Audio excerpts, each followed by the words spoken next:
através de uma frase de Santo Agostinho, né, porque eu mexo muito com patrologia, né, e recomendo muito ler as Confissões, onde Agostinho diz que muitos homens, eles odeiam a verdade por amor daquilo que eles tomam por verdadeiro. Essa frase aí me marcou tanto, né?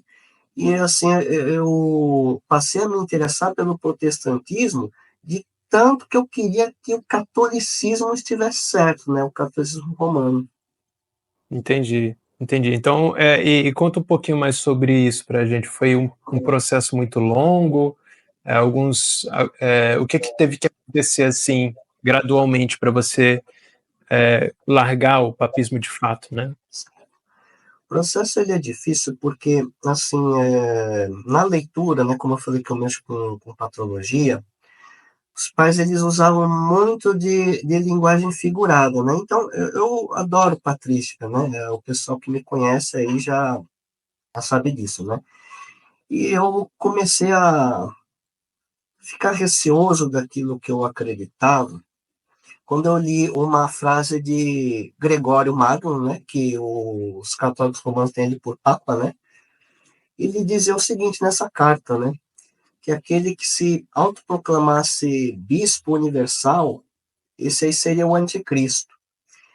Daí eu li aquilo lá, eu fiquei assim, mas o próprio Gregório ele não foi papa, né?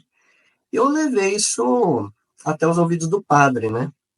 E o difícil é assim de você fazer apologética, assim, tentar convencer o católico romano do erro. Ele sempre vai dizer que tem que ver o contexto, o que ele quis dizer e tal, né? Daí eles vão dizer o seguinte: não é que o Gregório está negando o papado, não. Ele está negando que se um fulano tal se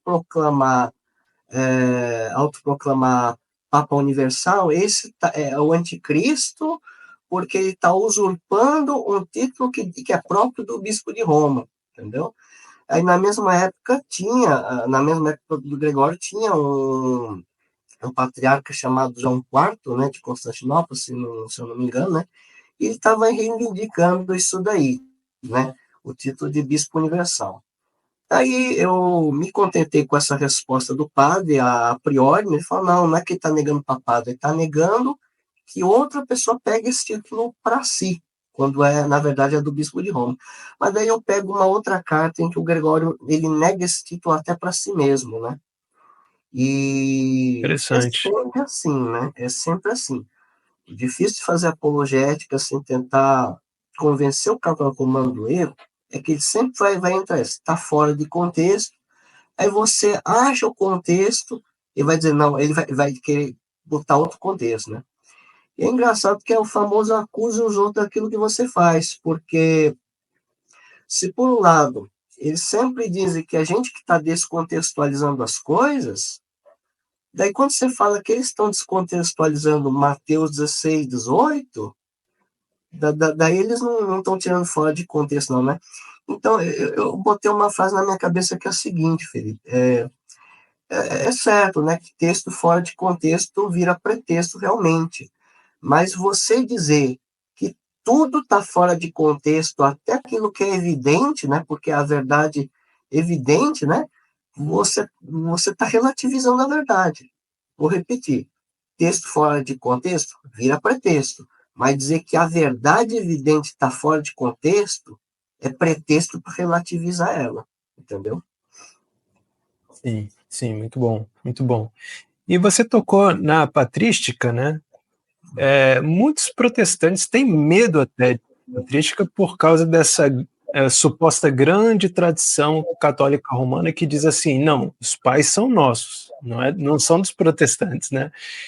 E você percebeu muitas contradições aí também, né? Nessa história de 2000 anos de Igreja Católica Romana, né? Exatamente. Se você pegar, por exemplo, sobre os sacramentos de Ambrósio de Milão, então qual que é o equívoco que as pessoas cometem, que foi o meu também, quando vai ler patrística, né?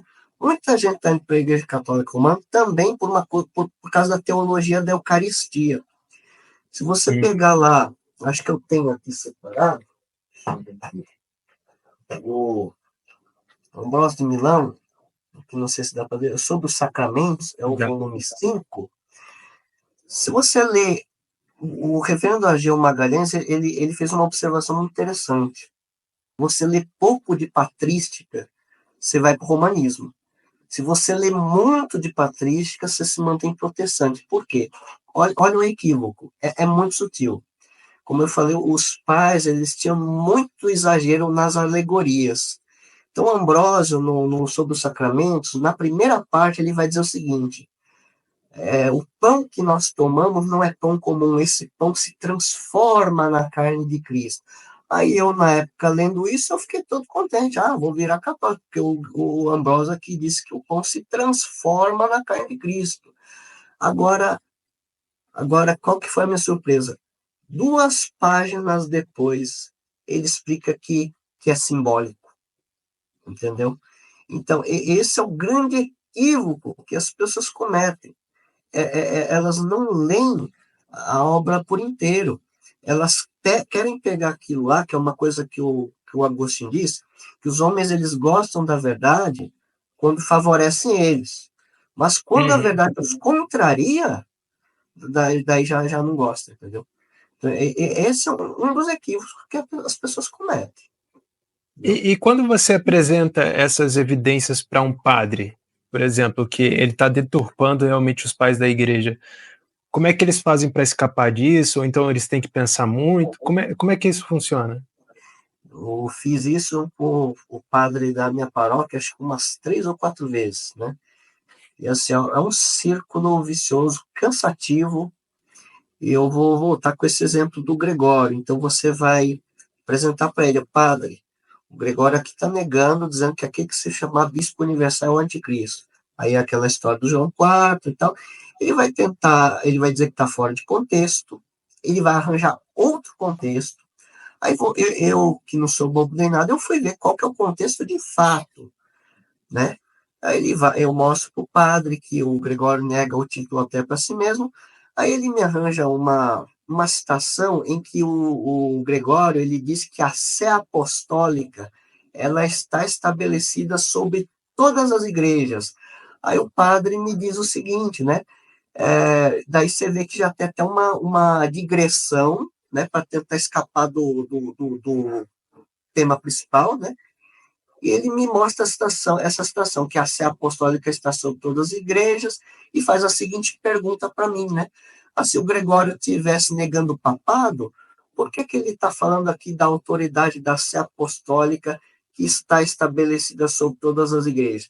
Você tem esse trabalho cansativo e você tem que ver agora o contexto disso daí, o que o Gregório quis dizer com Sé Apostólica.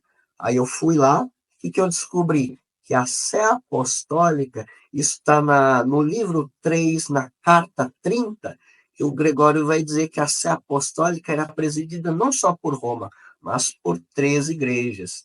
Então, você vê por que é tão trabalhoso você tentar discutir com o católico romano, né? Porque sempre é problema de contexto, ele vai trazer outro contexto forjado e você tem que correr atrás do contexto de fato e vira essa bola de neve, né? É muito cansativo.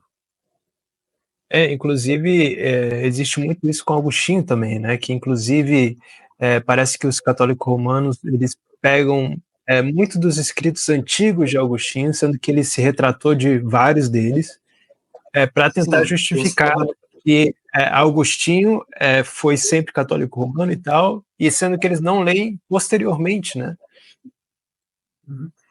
Tem uma última declaração de Agostinho que para mim foi o checkmate para eu deixar de ser católico romano, né? Eu gostaria até de compartilhar aqui, se o nome Sim, puder me dar claro. licença. Tá dando Aí, para tá ler? compartilhando aí agora. Tá.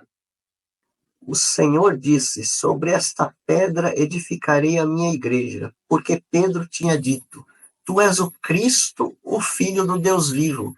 Edificarei a minha igreja sobre a pedra que tu confessaste. A pedra era Cristo, e sobre esse alicerce é que foi edificado Pedro, porque ninguém pode pôr outro fundamento senão o que já foi posto, que é Jesus Cristo. Essa citação você encontra num livro que foi publicado por uma editora católica, inclusive, a editora Cultor de Livros, e está no comentário ao Evangelho de São João. É um tratado aí que o Agostinho escreveu, né?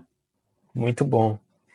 E Agostinho, ele vai falar muito contra a questão do livre-arbítrio também, que é uma questão crucial para os papistas, né? Isso, nas retratações ele fala isso também. Entendi. E vamos, então, continuar um pouco com a sua história, né? O que causou, então, de você eventualmente se arrepender, né? Foi alguma pregação? Foi algum amigo ou livro que você leu?